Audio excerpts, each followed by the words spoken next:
দিনটি ছিল শনিবার 2023 সালের 18 মার্চ। অর্থাৎ ঠিক এমনই দিনে বাগমা থেকে কাঁকড়াবন আসার পথে মাত্র 19 বছরের সম্রাট দেখে অভিশপ্ত বোলেরো গাড়ি মারাত্মকভাবে ধাক্কা দেয়। ফলে মা বাবার একমাত্র ছেলে ও দুই দিদির একমাত্র ভাই সম্রাট দে গুরুতরভাবে জখম হন। তারপর তাকে নিয়ে যাওয়া হয় কাঁকড়াবন হাসপাতালে। অনেকক্ষণ যাবৎ ফেলে রাখা হয় হাসপাতালে। তারপর সেখান থেকে রেফার করা হয় গোমতী জেলা হাসপাতালে। অ্যাম্বুলেন্সেই মৃত্যুর কোলে ঢলে পড়েন সম্রাট।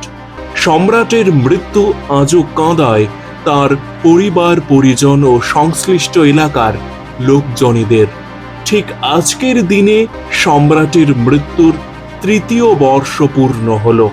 সম্রাটের প্রিয়জনেরা আজও প্রার্থনা করেছেন শ্রী শ্রী রাম ঠাকুরের রাতুল চরণে সে যেন চির শান্তিতে থাকে।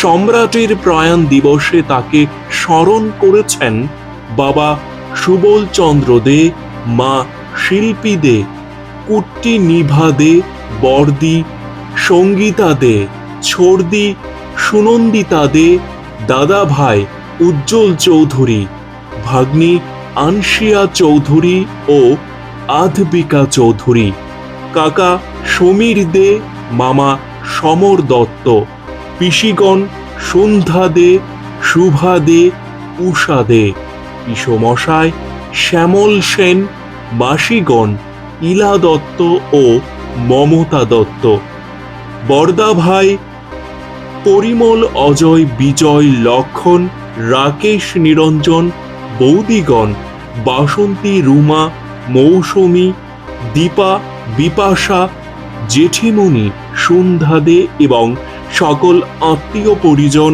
ও বন্ধুগণ। ঠিকানা বাগমা, গোমতী, ত্রিপুরা।